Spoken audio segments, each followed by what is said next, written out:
Hello everyone. Mic test 1 2 3. Hopefully you guys can hear me.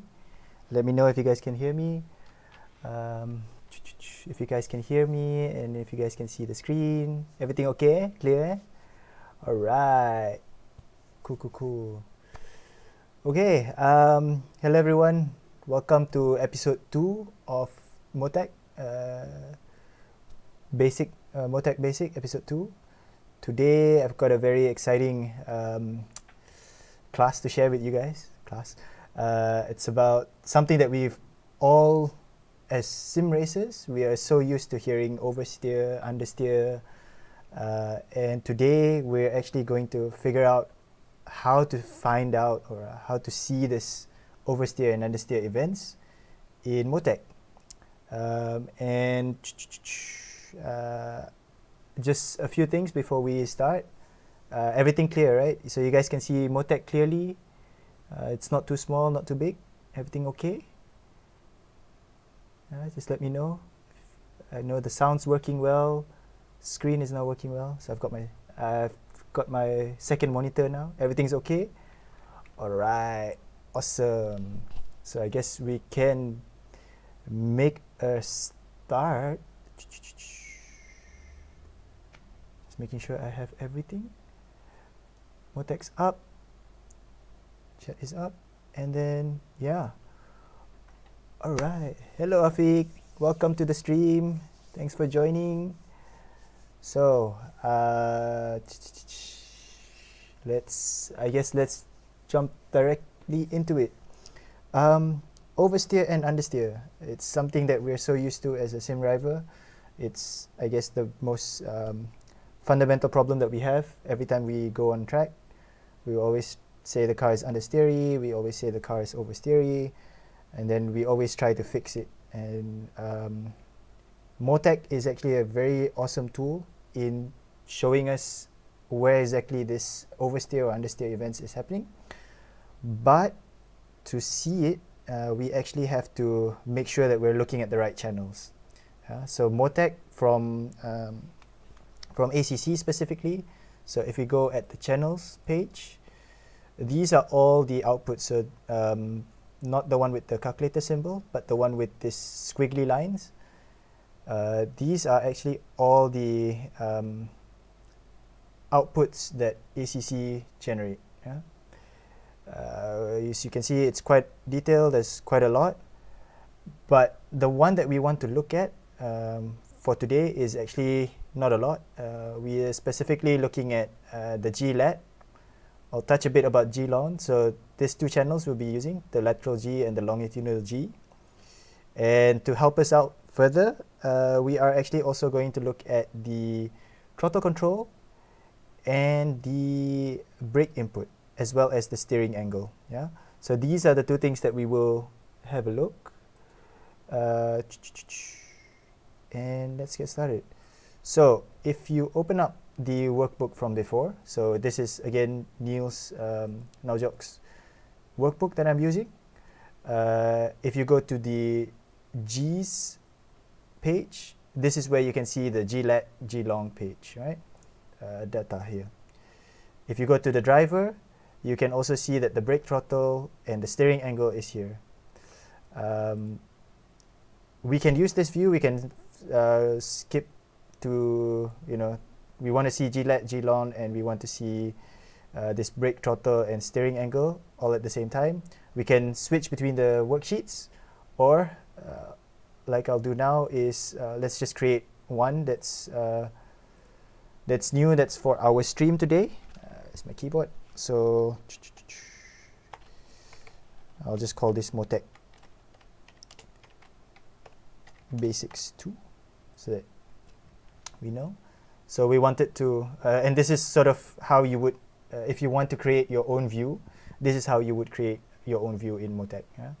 So you create a new worksheet, and then you go add, and you can add points here. So for now, I'm going to use a time and distance graph to plot out our lateral and longitudinal G's as recorded by the game. So you click that, Oh, it's not showing, so let me switch to the other view.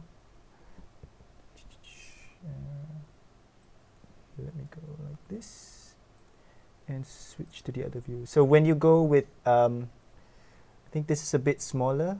Let me know if you guys can see it or not. Let me just change something. I'll go full screen on this and then oops, close here. So let me know if this is viewable for you guys. Yeah, right. So like I said, I'm going to the time and distance graph here, and so we're going to add channels. I'm going to add firstly the G-lat, lateral G, and I'm also going to add the G-lon. No, actually I will just put the G-lat for now. And if you click OK, you'll see that MoTeC will then plot the data here, right? And what I want to do is I want to have also the throttle and brake inputs at the same page. So I go again, time and distance graph. Actually, cancel that. I want to remove this. So now if you have this and you want to add, you actually go right click and click on properties. So you have this page again. And I'm going to create a new group. So this is a different group. And I'm going to add now the, where is it? Throttle and brake inputs. Yeah. So what this does is it will be on the same view, but now it's adding at the bottom. So you can see multiple channels at the same time in the same page, right? And what I want to add one more is now the add group, add channels. I'm adding group because the scales are different for G-lat and G-lon. They are the same scales. Throttle and brake is a different scale compared to the lateral Gs and longitudinal Gs. That's why I have now this at the bottom as a different group. And then I want to have the steering angle to be shown. And the steering angle also, because it's a different scale, that is why I now create as a different group. Now, the thing with the steering angle is that MoTeC, if you set it automatically, it will do an auto mode as a display limit. I would set it as manual, and this is 400 degrees of rotation. But I'm doing this as a generic for today. But if you know your car, you know the rotational, the wheel rotation of your specific car, you can then write it down. So if let's say you are 540, for example, I think the Honda is 540 degrees of wheel rotation, then here you would write 270, minus 270, and here, you probably have to write that down properly, is 270. So then you have 540. And then what that would do is it will show this very well, yeah? And this will come important later on, especially if we want to add a few more things that I'll show later. For now, this is what we'll be working with, our worksheet, right? And yeah, so this is our view for now that we want to use. And I am actually going to add one more thing. I'm going to add the track position because I am going to use a few MoTeC from different tracks. I just want to keep in mind which track we are actually looking at and which corners are those problematic areas. So just to make it simple for me, I created now a track, and then if you go to the name here, you can drag and drop and you can put it wherever you want. So I'm going to put it down at the bottom here, like that, right? So this one I want to make it sure that it fits, so now it's all to scale. So the point on the map correlates to where this cursor is. So as you drag along, you'll see it goes, that is where you are on track, all right, essentially. And that steer angle, since I have now this picture, I'll just add in. You can also add a gauge, and you can add in the steering wheel gauge. And the channel, I would have it as the steering wheel steer angle. And what it does is, if I click OK, then you see, oops. Oh no, I lost that view. There we go, the steering angle is back there. I'm gonna put it down here so I can see it later. Bring this up, and I'm going to resize this to make it just nice down at the bottom. Right, so now I have a visual representation of the squiggly lines here. So if I am turning right on this graph, it's not immediately apparent. It's just showing that it's going negative. But here I know, okay, now I'm turning the wheel like that, by this much. And depending on your car, again, if you know the limits rotation, if you don't know, you can Google it as well. And that is something you can set so that this then correlates to what you would do on your actual wheel, as well. So this is now turning left and so on and so forth. Okay, so it's doing that.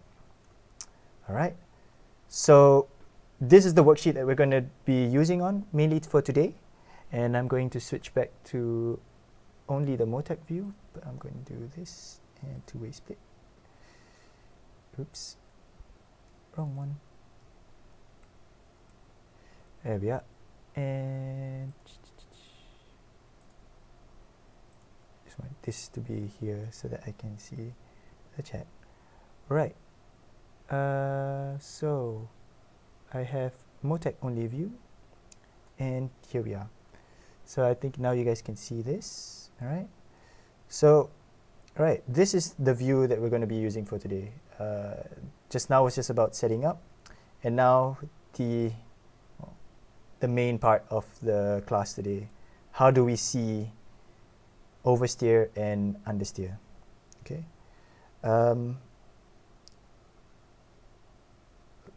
I guess the best way to do this, or to make it easier to understand what this squiggly lines means and how do we want to understand it, is to first visualize. So let's start with oversteer, because oversteer is something that we all, I think it's, even if you are new to sim racing, it's something that you would immediately know, and it's something that everyone is, I think, very familiar with. If you have an oversteer moment, what does that mean? If you guys can write it in the chat, that'll be great. If not, I'll just say it out loud as well. Just right away, what do you guys normally do, or what do you guys associate with when you have an oversteer moment? So for me, if I have an oversteer moment, drift is correct, is drifting, yes. For me, I would associate as I need to counter steer. That's the first thing that I would think about if I go into an oversteer moment. Yeah, if you guys, let's say imagine you guys are in a real car, right? You are turning right, so we turn the steering wheel right, and the car turns into the corner, but then it oversteers on turn in. What does that mean? So when we turn in, we feel, so when we turn in the car, what we feel, we're in a race car right now, so when we turn in, we turn the steering wheel, the force acting on us is because our inertia, if we're going straight, now we're telling the car to turn right. There's a moment of inertia that's pushing us this way because that was where we are originally. So we're pushing to the left when we're turning right, right? So when we have an oversteer moment, what actually happens is the back becomes loose and it turns more than what we want. So that means the car is now actually pushing a lot more.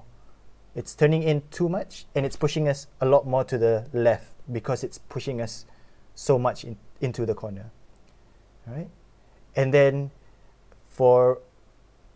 if this is something that is unplanned and not what we want, we would then counter steer to avoid the car from going too much into this corner. So we counter steer. We have a left steering input, and then what that means is that 1 minute we are feeling the force acting this way, and the next minute we feel the force acting that way because now we are turning the wheel to counteract this oversteer moment. Right? So if you guys if you guys ask the question, okay, what is the channel that is recorded in ACC that is telling us the lateral forces acting on the car?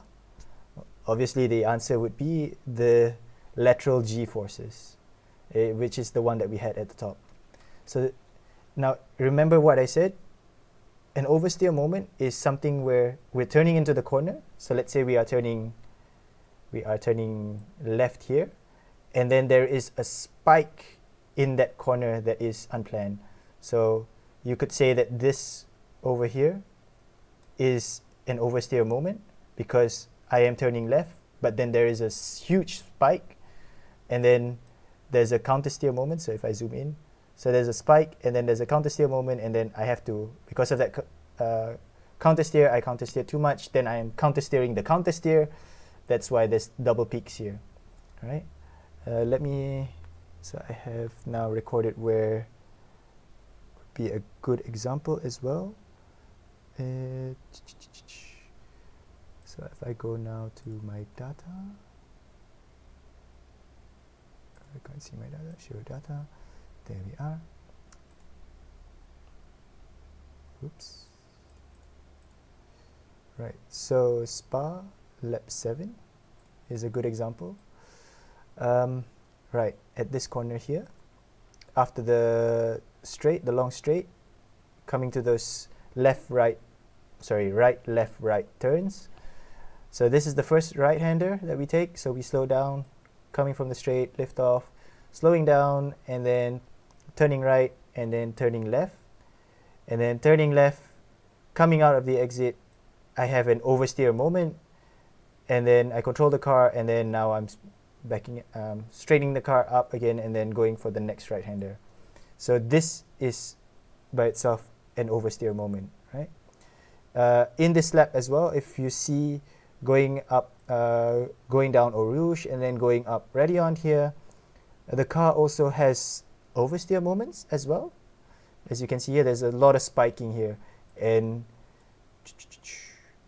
it's going like haywire, up and down, up and down, up and down, right? So this is suggesting that there is also an oversteer moment here. Hello Splinters, welcome, welcome, welcome. So we're just talking about now oversteer moments, and here are two examples.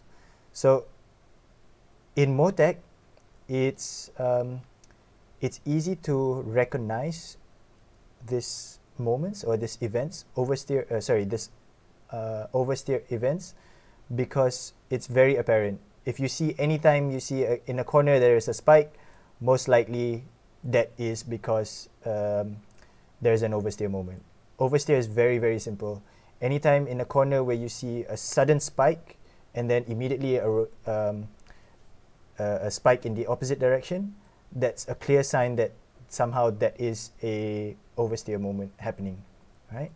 And of course, when we recognize that, we have to ask ourselves, why is that happening? Is the car really not so, is it not set up properly? That's why it's giving this oversteer moment, or is it because of the driver? Okay, so let's go back to this corner here. There is an oversteer on exit. So, oops, there. So this part here.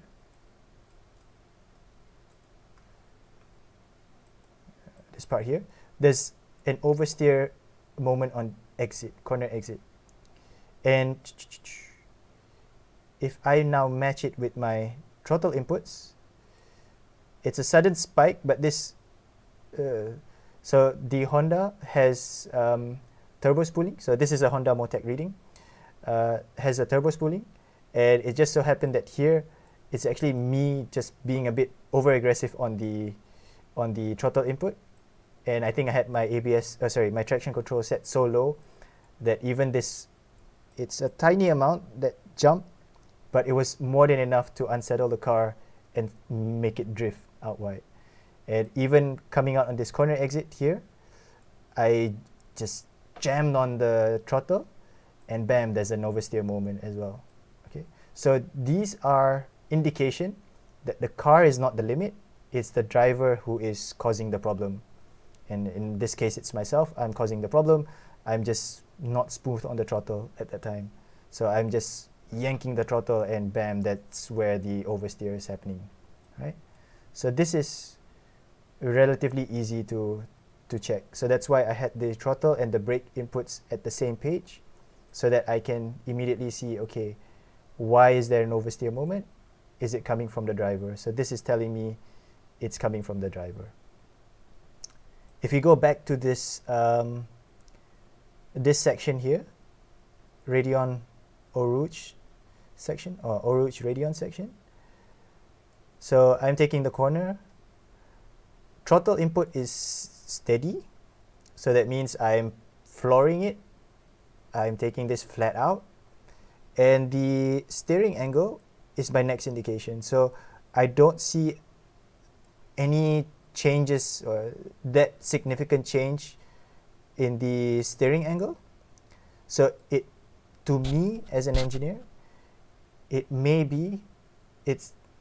could be that the driver is not the issue here, but it is the car. It's maybe not so stable coming up Radeon. It could be an aero issue. It could be something wrong with the setup that's causing this mini oversteer moment going up to this corner, right? So there's something, it's not stable up here. That's why this lateral forces is spiking up and down, spiking up and down, spiking up and down throughout this corner. So because this was a while back, so I don't really know how the car felt.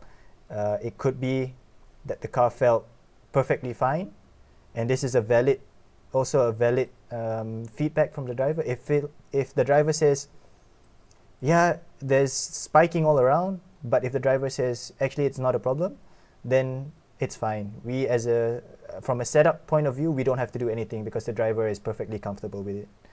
But if, let's say, the driver says, yeah, the car feels twitchy up there, and then in MoTeC we see also this spiking of up and down lateral forces, then definitely we as an engineer, or as a setup trying to improve this, we have to change something about the car. Here I think it might be the aero package of the Honda is not so stable up Radeon. That's why it's also going all over the place. So far so good. Do you guys understand that? Do you guys have any questions about oversteer? Faham eh? Alright. Thanks, Afiq. Thanks, Brendan. Alright. Cool. So, oh, hey, Nigel's also in. Welcome, Nigel. Alright. Now to the not so easy part. Actually, just before I forget, I have got some notes here as well. Here, as you see here, this was a driver-induced oversteer. Okay, and at the time, I remember I was running the Honda with like TC2, traction control 1 was at 2, traction control 2 was also at 2. Actually, now that I've run the Honda quite a bit more, actually there's no harm in bumping up the traction control. So in ACC and in GT3, the traction control is there, and if you find it that you're wheel spinning the car a lot, sometimes a very quick fix is just to bump up the traction control, and just to help you stabilize the car without doing a lot more major suspension tuning work with the car. Bumping up the traction control, if you know you can't, your foot is very heavy, you can't control that, bump up the traction control.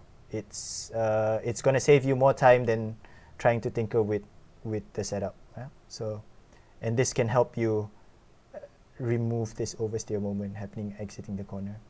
Okay. Right. Now understeer. I purposely started with oversteer because oversteer is relatively easy.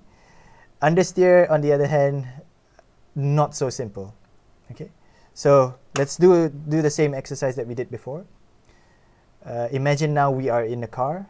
We are also turning right, and we feel the car is understeering. Okay, can you guys sort of just take the time to imagine how would you feel if you're driving the car, you turn right, the initial bite was there, but after that initial bite, the car then starts to understeer. what would you guys imagine or think would happen, or what would you feel inside the car? Car saying hello to the wall. That's one thing. That's one way to put it. Yes. In terms of the forces acting on the car or acting on your body as a person in the car, when you turn right, you feel the initial bite. So the initial bite will push you to the left, so you feel that car going in. But if you maintain the same steering angle, and then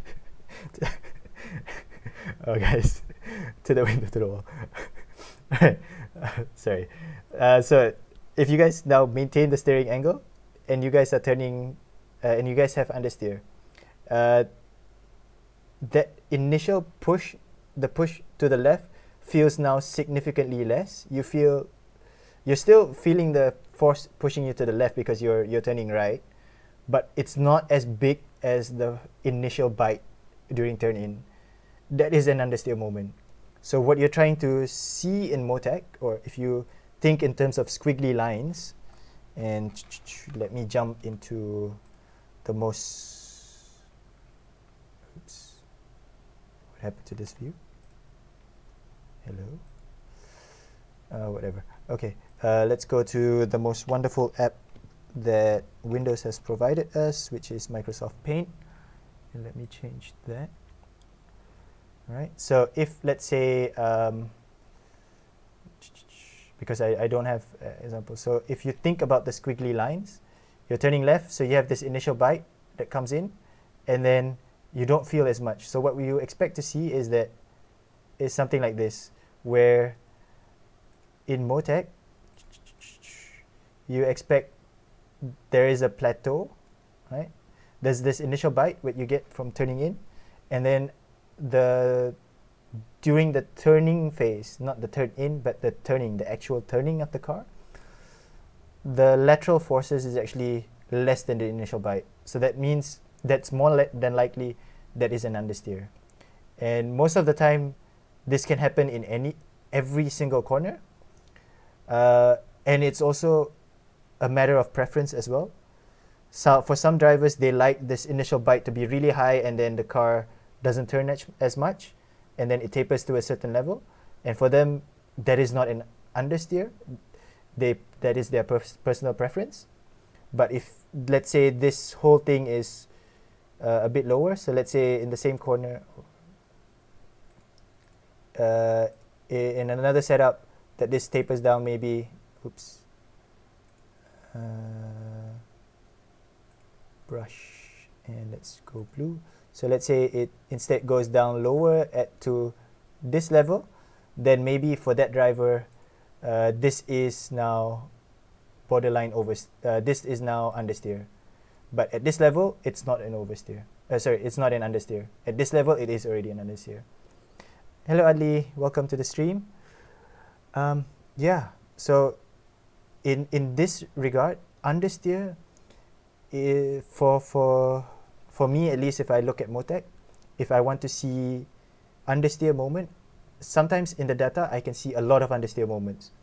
But if you guys have have sent me your MoTeC data, I always ask you, do you feel the car understeering? Do you guys feel the car understeering at this corner? Yes or no? If you guys say yes, then I would treat that as your baseline, as what you feel as understeer, and I would try to find another corner where you guys say, no, I don't feel it as an understeer moment.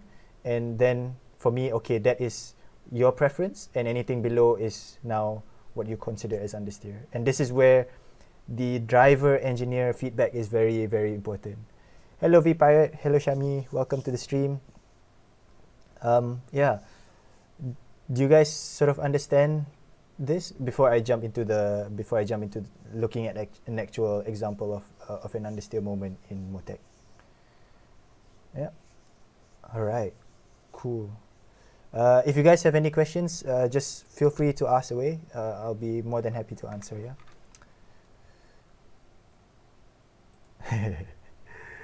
Okay. Now, where did my data go?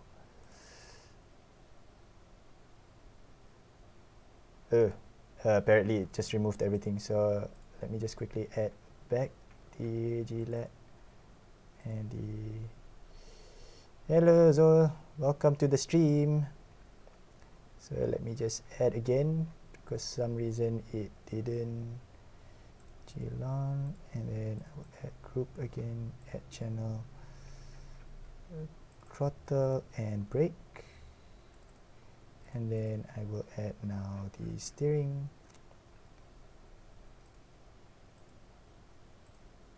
Okay. Oh, it's there. Oops. Okay. There we are. So it's still there. All right. Jump back to here. Okay.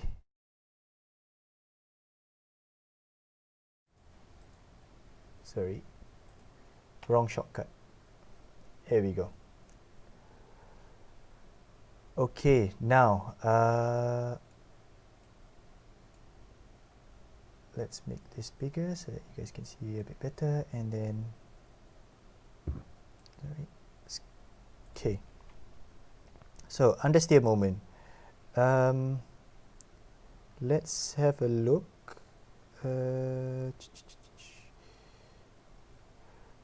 Brendan, I'm going to show your data actually, which is the Godzilla driving around in Silverstone. No, don't worry. It's actually a really good example here. Here, right, and we are looking at specifically this corner here, which is the maggots Beckett's complex here, right? So Brendan had sent me his MoTeC file and was telling me, okay, he didn't felt really comfortable going through these corners because the car felt a bit understeery. And if we look at the data, you can see that the initial bite is there, but then is no Ivan. Brendan is not hacking. Brendan is a good boy. So you see there is this initial bite, but then it tapers down. The bite, the G forces is not as high as it was at the start. Yeah, and maybe here it's slightly better, and here slightly better. So there's always variations. This is expected. There's no perfect smooth curve, but you have to see, all right, the spikes. If the spikes is higher than anywhere else around the corner. Okay, so this part here, okay, we see an understeer moment, but this is on full throttle, so this is expected because we are full throttle and then we are asking the car to turn. Obviously the car will turn, like the initial bite will be there, but then because we're demanding so much from the car to go straight at full speed and then to also corner at full speed, that's why you see this going down. So this is basically the car is at its limit. That's why in this part you see that it's clearly going down, right? That's why we have this understeering moment, and that's why the lateral forces are going down. Now in the second part of the turn, which is under braking, so we're now turning to the right hand side. So if I now zoom in, so we've done the left hand side and now we're turning to the right. This is where we have to brake and then we have to turn into the right. And here also Brendan said that, yeah, he felt that the car sometimes on certain corners, on certain laps it felt fine, but then on some laps it doesn't feel fine, right? And with understeer, sometimes looking at only one lap isn't so helpful because it might be that in this lap it's okay, and this is where I generally would look at if you guys have like 5 or more laps around the same time, this is where what I would do. I would go, all right, looking at the data and just selecting overlays of times that is relatively close to each other from the one that's selected. So 202 and then those around it. Yeah? And then what I do is I filter and then I just say show selected. Okay, and then I have a look at the corner. So just this is the specific corner that I'm looking at. This is the specific part, and I'm looking for trends that I could use to explain why the driver is saying that, okay, in certain laps he feels the car is understeery, and in certain laps the car is feeling fine, right? And one thing that is immediately noticeable is the brakes. So this is not so clear, but in this regard, you see how the brake application, it is getting later, and then brake release is also getting later, because you are braking later. What that means is you are traveling faster and you need to brake to the same speed at the end. Okay, Syami mana ada, relax lah.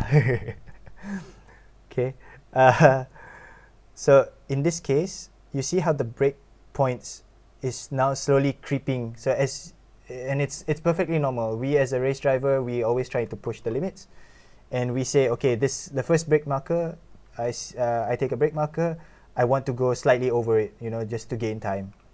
And that is like the thing that we normally do as sim drivers. We always say, let's brake later to be faster. And this is an example of where actually braking later, what you see happening is, at the end of the day, if you brake later, your turning point is still the same. Your turning point for that corner is always the same. And as you can see, the steering angle is now getting bigger, but there are laps where we are still at full 100% braking. We're still trying to slow down the car.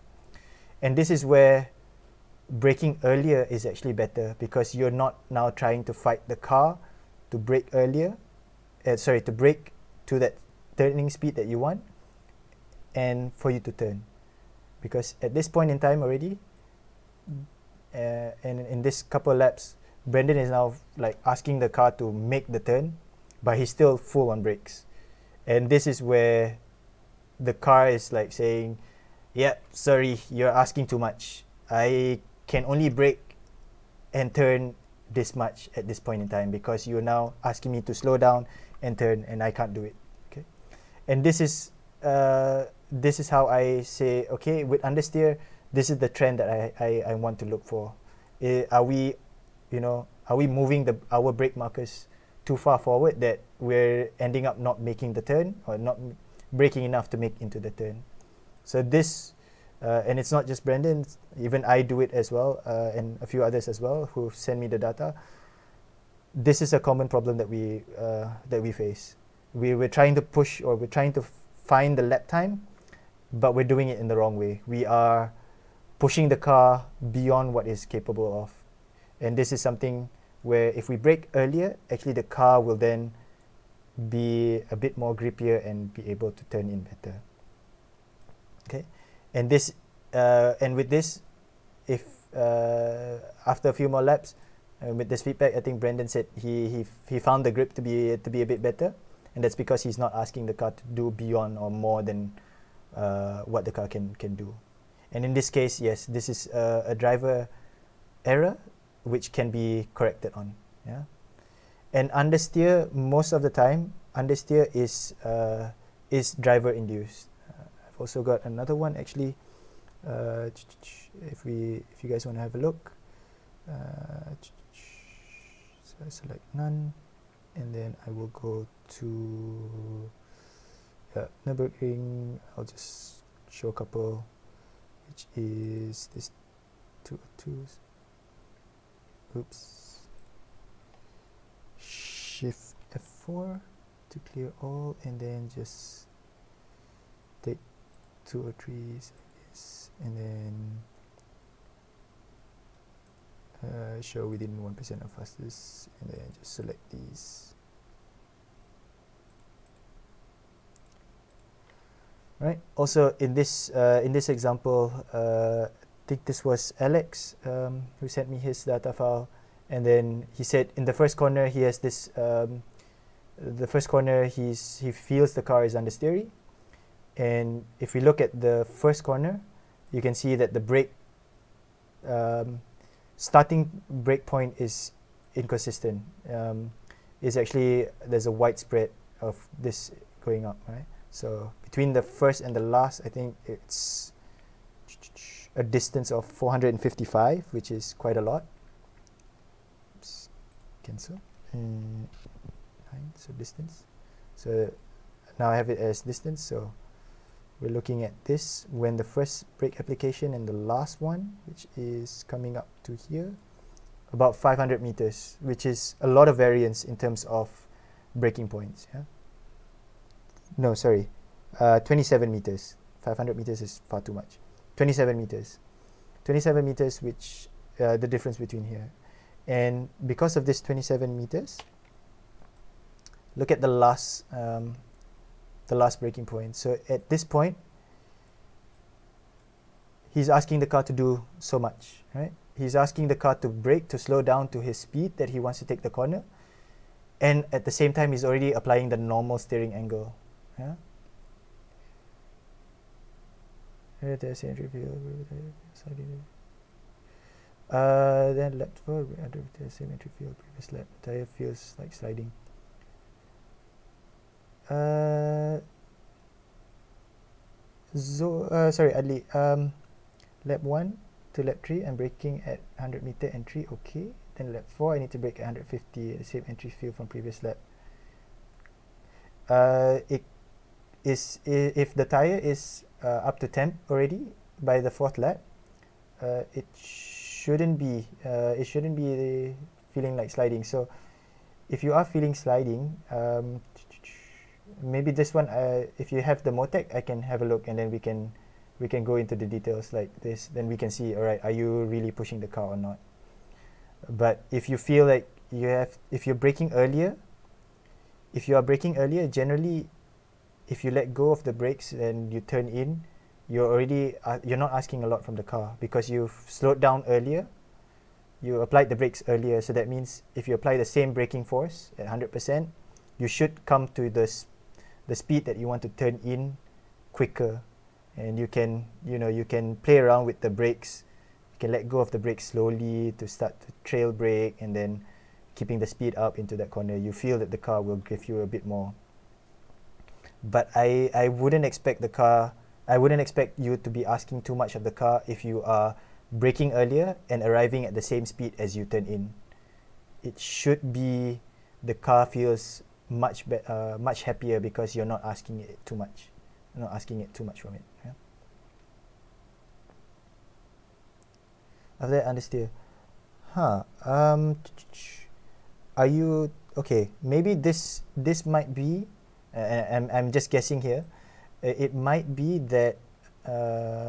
Yeah. If you can give me the MoTeC, I would like to have a look.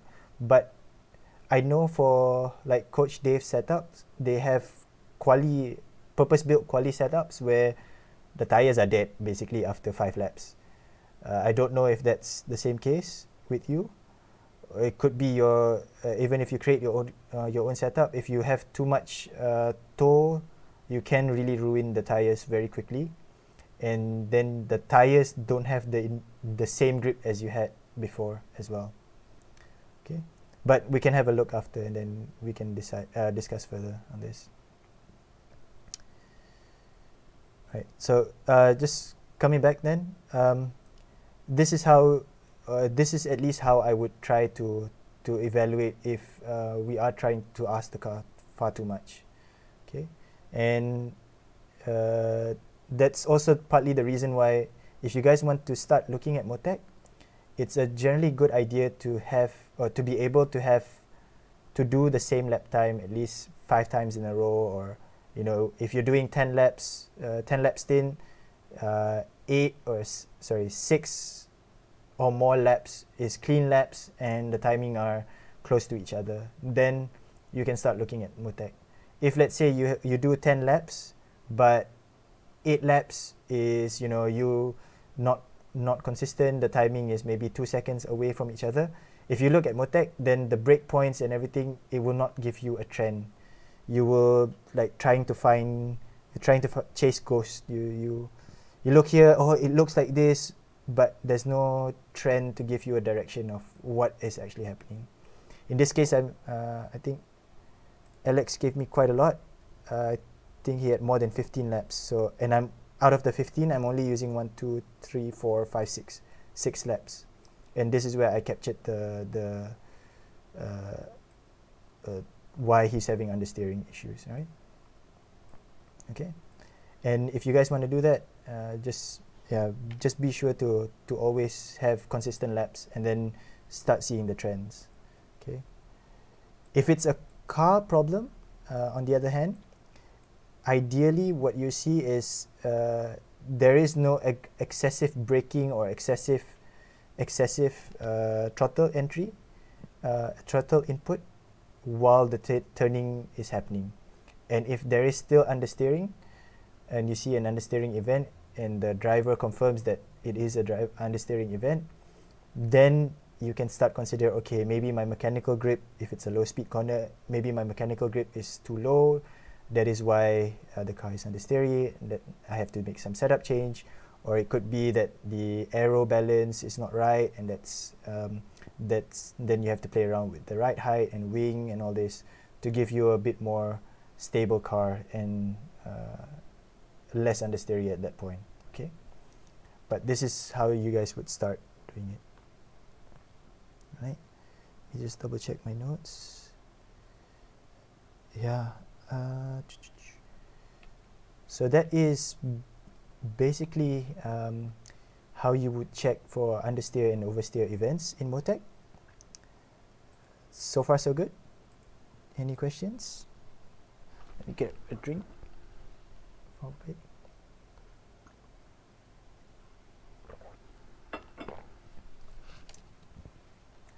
Best, eh? Alright, thanks man. So far so good. Okay, actually I have another bonus content. Hey, I wanted to show this. Are you guys excited? Bonus content. I could be wrong, but if I remember correctly, in Gran Turismo, I think it was the first game that you can like sort of see while you're driving in the HUD. You see like the circle and then like the G forces that is acting on the car, right? I think it was Gran Turismo, or it could be Forza, could be Assetto Corsa, in fact. But if you guys remember, or if you guys played that game where sometimes you see this G-force meter, and I think it's also on, so in the production Godzilla car, there's also this, Dirt Rally 2 also has it, yes, this G-force thing. And I know you guys actually, that G-force thing you can actually create in MoTeC, and let me show you now, because this, I call it the OG circle because I really like it. So again, go to add, so you can click add and then do here, or you can right click and add, and what you want to do is the scatter plot. Right, so add a scatter plot.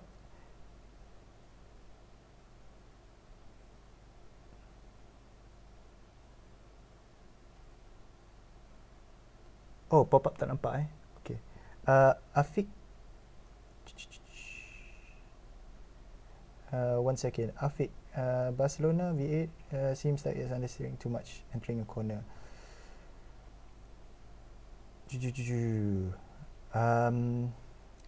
I can give you generic answers, but if you want a real, a more thorough answer, I think it'd be more beneficial if I look at your MoTeC, and then we can see why the understeer is happening too much.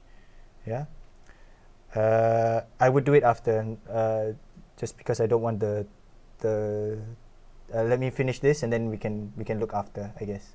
Yeah, just pass me away anyways, and then we can do it after. Alright. ACC tak ada live telemetry. Yes and no. So out of the box, no, but I've seen people providing solutions or software yang you can do live telemetry, and you can also do remote live telemetry. So for example, for endurance races, I know there's like, or at least someone was experimenting with it, trying to do a remote live telemetry. but out of the box, no, there's no live telemetry solution at the moment. But it'd be pretty cool to have it actually, live telemetry. Then we can have a proper race engineer and all this. That would be so cool. Yeah, there are plugins, but I think kena set up server. I think you have to set up a server. It has to be so that the data. So I remember they take the UDP the same protocol that MoTeC is using, send it to the server, and then from that server other people can access. Yeah, it's not so easy lah, but I was looking at it as like halfway through macam malas lah, too much work. Right. Sorry, excuse me. Okay, desktop view. I'll change to desktop view. Right, so tadi I'm adding the scatter plot, right? So add scatter plot, and then the pop-up appears. So in this case, what I want to put in the y-axis is our longitudinal punya force, g-force, so g long.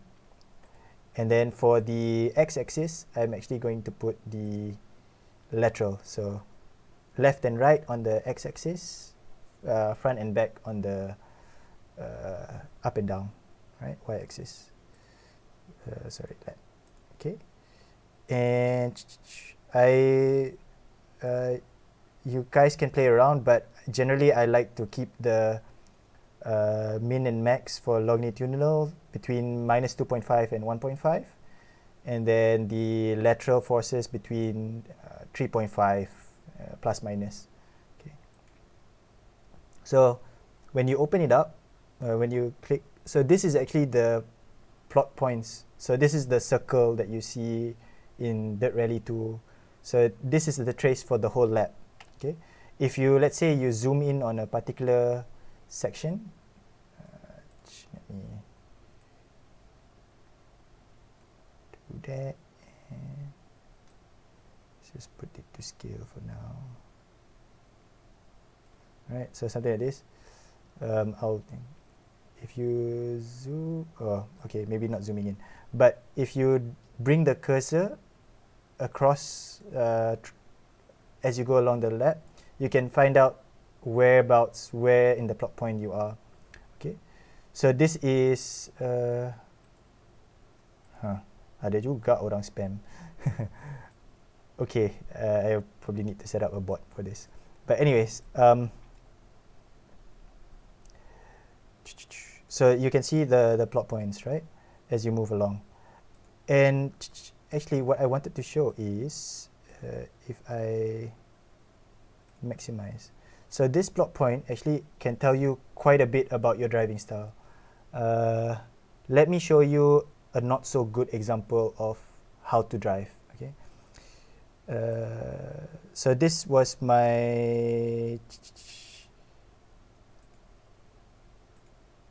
so this is me at the start of the year, and as you can see, this is the plot point of my lateral forces and longitudinal forces. Okay, okay, so a bit of background. So what does this plot tell you? Okay, if you have a positive value in this direction, that means you are accelerating, and if you are at this bottom point, that means you are braking. If you are going to the left hand side, that means you are turning left, and then this one you are turning right. This is basically what it means. Notice how that the top part or acceleration points are always less than the braking points. That is because the braking force is always higher compared to the acceleration force. The engine doesn't produce a lot more force compared to the stopping power of the car. Okay, and that's why it's not exactly a circle. It's actually more like a trapezoid sort of shape. So if I open up this world famous program, Paint, right? If you think about it, you expect it to be you expect it to be a perfect circle, but in actual case it's not. So the real value, or the real case actually, is that let's just draw a straight line. So for reference, this is the straight line, and then this one is the straight line here, macam ni. So what you should expect actually are blue, and brush, and then green. So the curve is actually more around this region, sebab acceleration is less, and then it goes macam ni. Okay, so this is because the braking force is always more. So this is how you, if you think about it, this is the actual circle. G circle is this green color, not the red circle. Okay. Now, if you think about when we first start sim racing, I'm pretty sure most of us will look at like Driver 61 punya videos, or a lot of YouTube channels about how to drive fast, how to be better in sim racing. And the first thing that they always say is brake early, turn in, and then accelerate out. Brake early, turn in, accelerate out. So slow in, fast out. And if you think about it in a bit more detail, if you are, and another common thing that they will always say is brake in a straight line, and then make the turn, and then accelerate out after the apex. So if you think about that, you can sort of see the trend. So the acceleration points will always happen at the top. If you always brake on a straight line as you enter as you coming up to a corner, your braking points or your brake forces recorded will always be at the bottom.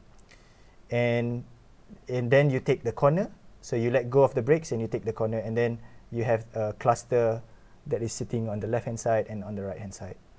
So if I open now and I go back to my MoTeC only view, so if I now go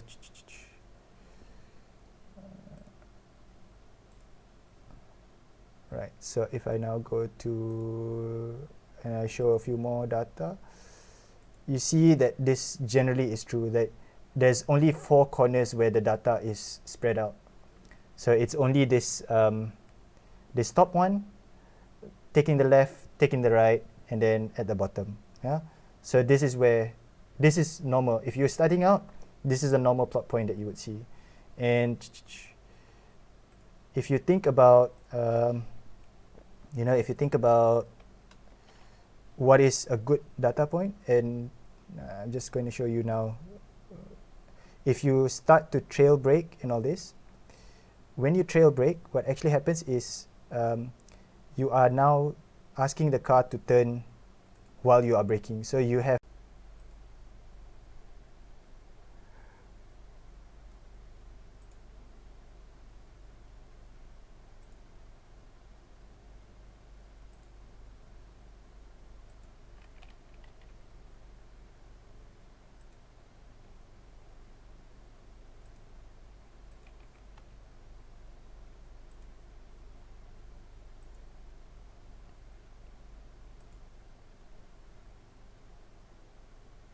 hello. Can you guys hear me? Oh my god. Something died. I don't know what it was.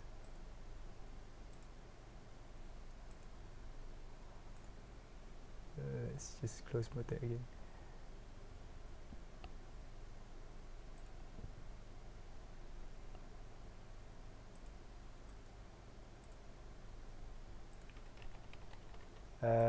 Can you guys hear me? Testing. 1, 2, 3. All right.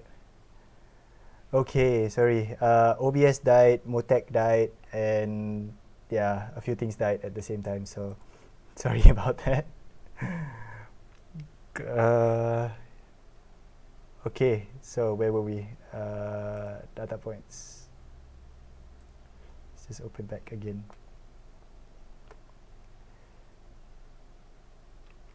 I think I had this.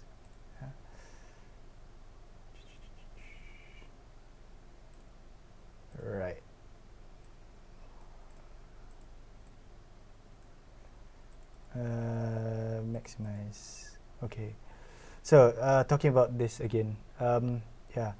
So ini numbering. I tak nak do numbering.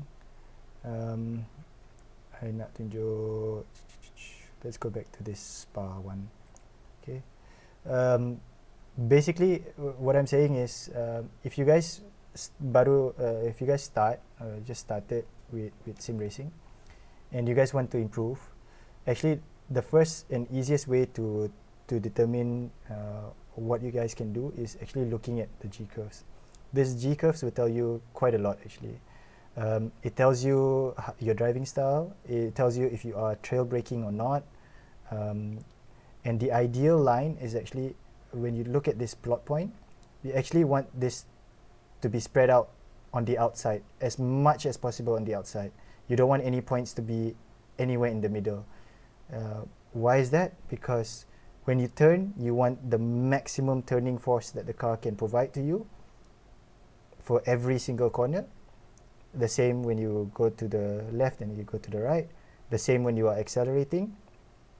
And when you're braking, you want to brake, and then you want to, when you start trail braking, you will see that you will see a line forming up between the braking point and when you're turning right or you're turning left, like this, slowly turning like this.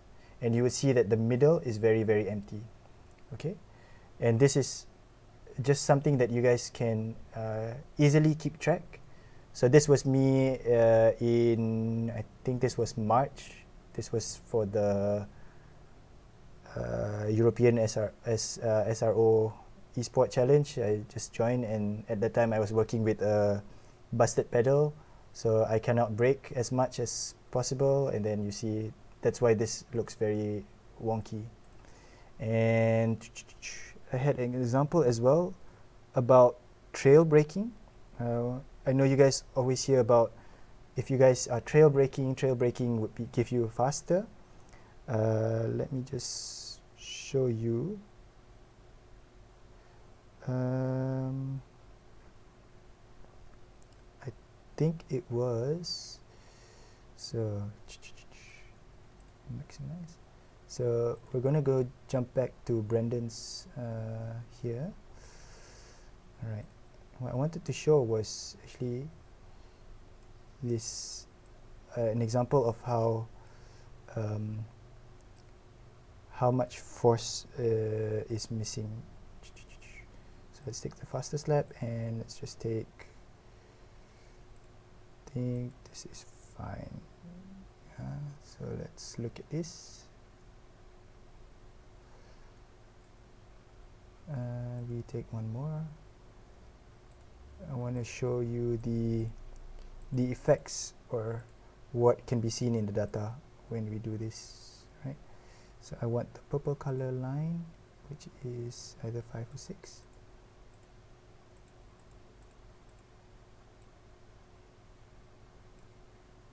And I want the blue color actually, so this one.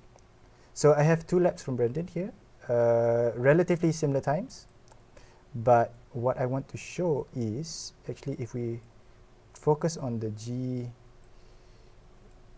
this G plot, right? This is how you can visualize about trail braking. Okay, that didn't work.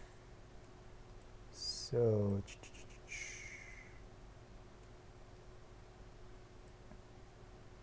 I do that, and then this I bring a bit closer like that. Okay, so all right, now we are only talking about not here but here. So we are now talking about the Beckett's corner. All right, notice how in the blue light Brendan is still fully on the brakes, and the same turning angle is requested from the tires, right? So at this point in time, and hopefully this shows you the case as well.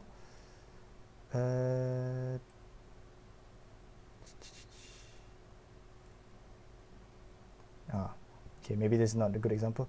So 2 and 0.86 lateral 0.16 okay. This is not the data point that I had in mind, but okay, all right. Anyways, so here what I wanted to show, but it's not showing here, it's showing the opposite of what I wanted to show actually. I wanted to show how trail breaking is helpful. So actually in this example, this purple line, or the one that we are on right now, is notice how the second line is on the outer side compared to this. So what it means is that the blue line is actually the ideal line, is what Brendan should be aiming for most of the time, because it is showing that he can be slowing down while at the same time turning more compared to the purple line here. And this information I can see clearly with this lateral and longitudinal forces in this G shape, in this circle in this plot, in this plot case. Yeah. So in this example, it is really the blue line, or the second line, the line that he took and how he brake is actually better, because the car is still, he's not overworking the car. He is still able to push the car, and the car is able to turn in more compared to this one. This one, he is slightly under speed, and the car is not turning as much. Yeah? So this is an example where this blue line is actually not so bad. It's actually still okay, right? And you can use this along with this to determine, okay, am I over braking? Am I under braking? And let's also just jump to another random lap, I guess. Also in the first corner, like mentioned just now, and then just have a look. All right, so in this point, and brake release. So we are looking at two scenarios here. Okay. And again, in this case, this is not so nice because this is not a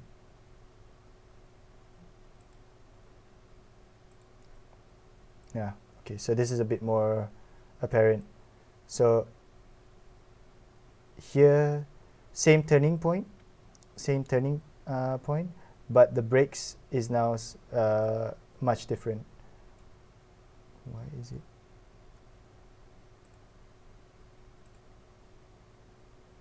Right.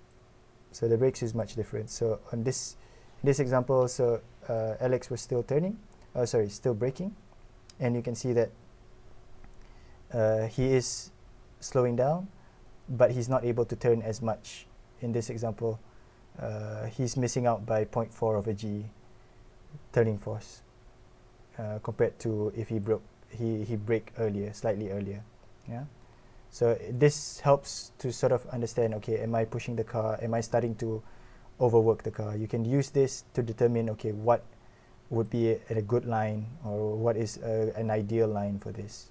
Yeah.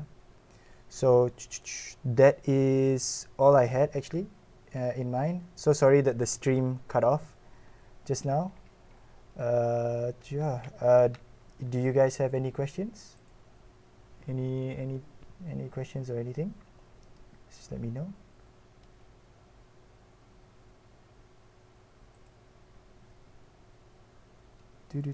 Oh, I actually lost my YouTube stream. So it's only now streaming on the on Twitch at the moment. I'll figure that out later on. All good. All right, so that is all actually I had. Yeah. Episode 1 ada dekat YouTube. YouTube channel aku, RWD. Hehehe. So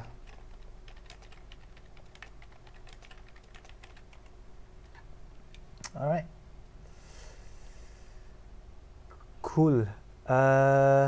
Yeah, that is all actually from my side. Thank you guys for joining. Thank you very much. If you guys have any questions, I'll upload this as well in my YouTube channel.